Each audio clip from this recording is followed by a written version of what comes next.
I mean, I have to say it. Great, Scott, let's do some Back to the Future nail art.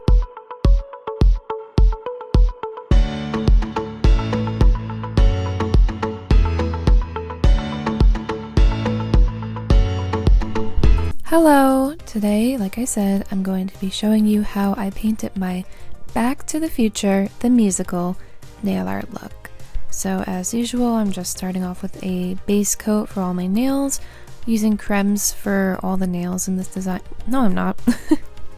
I used cremes for the majority of the nails in this design, but when I was looking at the polishes I had available for this mani, I found Box Office Bomb from Holo Taco, and ironically, that polish name does not fit Back to the Future at all, but I really liked the retro vibes, and I have not worn this jelly polish in forever, so I thought, why not bring it out and use it for this mani? So, mostly cremes, one jelly holographic glitter. Okay, so on to the nail art. After I did 2 coats of the base polishes on my nails and added a quick dry top coat, before the painting process, then I got into the painting process, and as you can see, I did first off camera just very quickly try to sketch out like where I wanted the letters to be for this thumbnail design in black acrylic paint. That was like my first base, and then I went in and did a proper base of white acrylic paint, and that's like essential, especially because I was painting on a black base.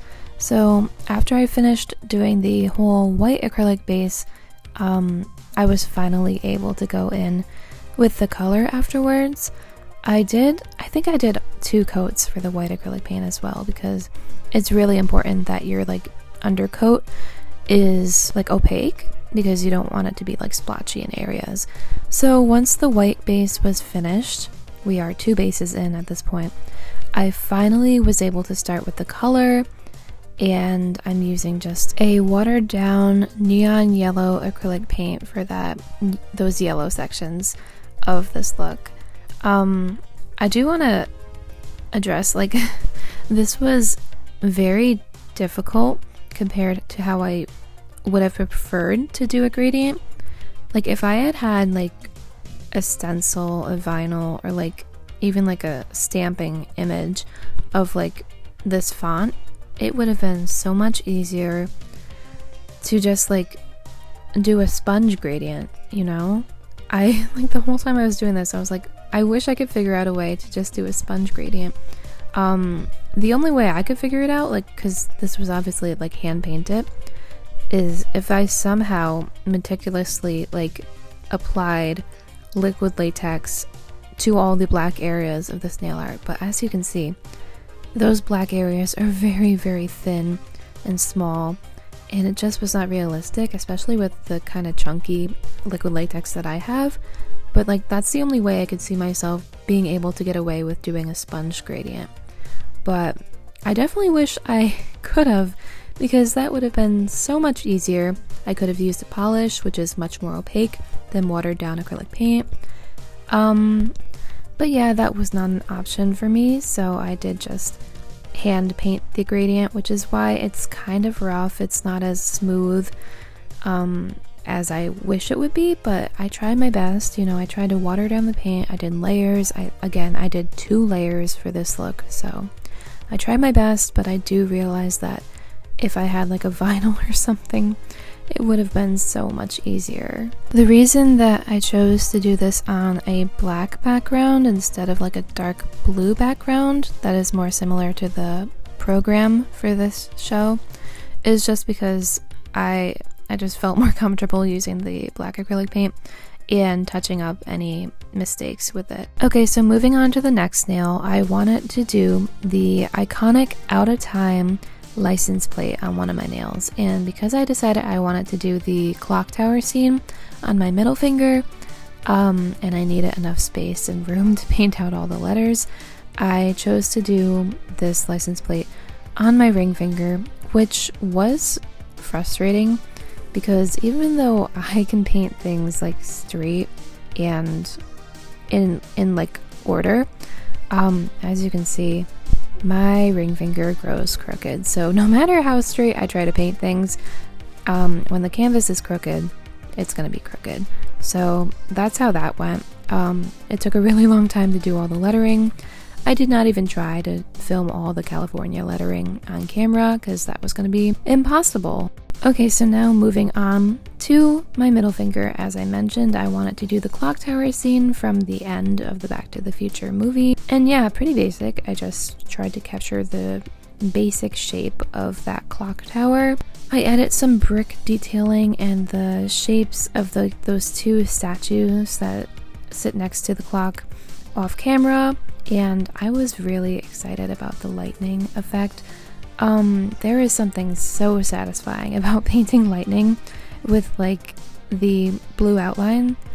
Oh, I love it so much. It's the same thing as like painting neon, where you paint like the diluted color and then you add the bright white line inside. I love it so much. I definitely could and would love to just paint lightning nail art all day, every day. And just like that, this nail art look is done. So I added a coat of glossy quick dry top coat to all the nails, and then off camera I decided to add a coat of matte top coat to everything because it was not photographing how I wanted it to. And I really wanted you to be able to see the details in that thumbnail look, so I did decide to do matte top coat for all the nails.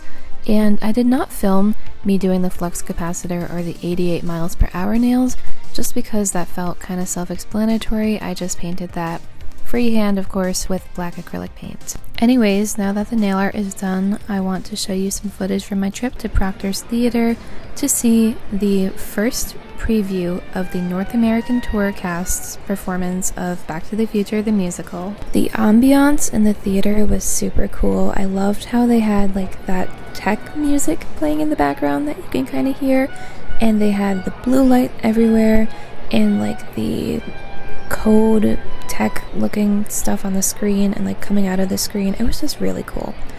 And I did not realize this at the time, but right here in this shot are Bob Gale and Alan Silvestri, who are very important, very famous people.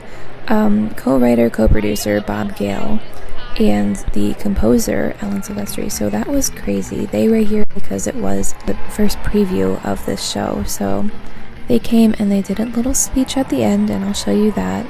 I do just want to say this cast was incredible. I loved the show. I was blown away by the size of the sets, by the costumes, by the lighting. The projections were insane. And of course, the cast. The talent was incredible.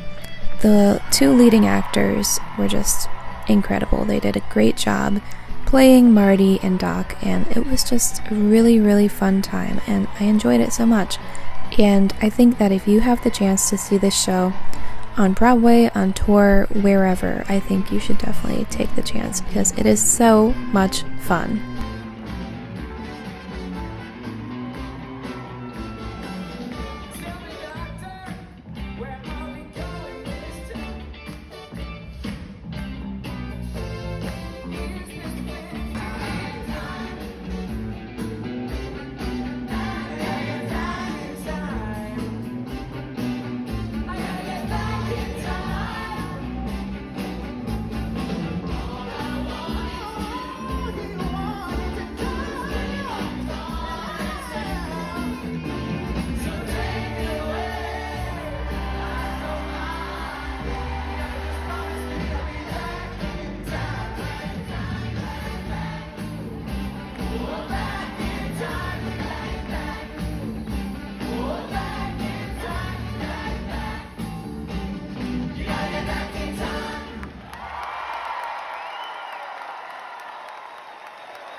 Thank you. Thank you, everybody. I'm Bob Gale.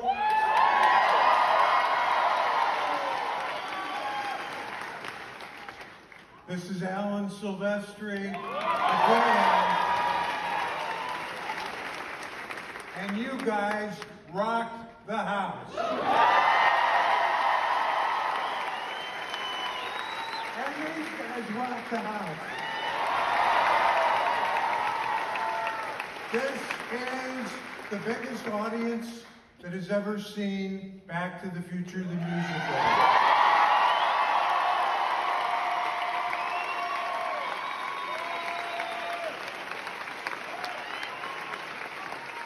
This musical since 2006. It has been a labor of love and a dream. So this show is for the dreamers. Dreamers like us, dreamers like you. Hold on to your dreams, believe in your dreams. Dreams can come true.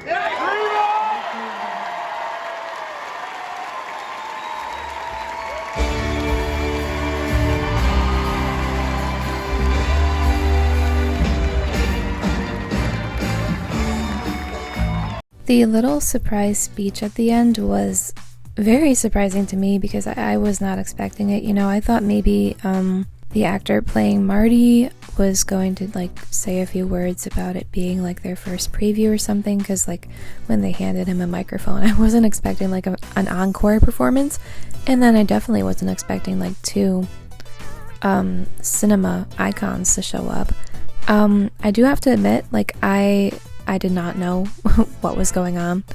I only saw Back to the Future for the first time 2 days before I went to see the musical. So yeah, I know I am very late to the game. I did love the movie. It's currently available for free on YouTube with ads, and the whole trilogy is actually on YouTube, so I do need to watch the other two movies. But yeah, I loved the original movie, and I think watching it before seeing the musical definitely helped, because I was able to recognize all of the references and really appreciate how similar the musical is to the movie. I also did not know that this was the largest crowd ever to see this musical. The crowd was definitely electric. It was packed, and people were just loving it. They would react super energetically, and they were loving it. There were people talking, yelling out fun facts, and like just having the time of their lives, and I love that for them. I was there as an influencer, so I don't know like if other people around me were influencers or like Back to the Future fans, like mega fans or something. I don't know, it sounded like it, but yeah, it was very cool. It was super awesome to be in a room full of people so enthusiastic and excited to be there. That's not always the case with musicals, but for this one, that was the case, and it was very cool. And so yeah, I'm gonna stop rambling. Again, I want to firstly thank Proctor's Theater for giving me tickets to come see the show. I want to say you should definitely see the show if you have the chance. See the movie first, and then see the show. And lastly, I want to thank you for watching this tutorial and for making it all the way to the end. Thanks for putting up with my rambling about musicals. I love musicals. I love doing my nails, so I really love getting to do my nails when I see new musicals. That's gonna be it for me. I hope you have a really great day, and hopefully I'll see you in the next one. Okay, goodbye.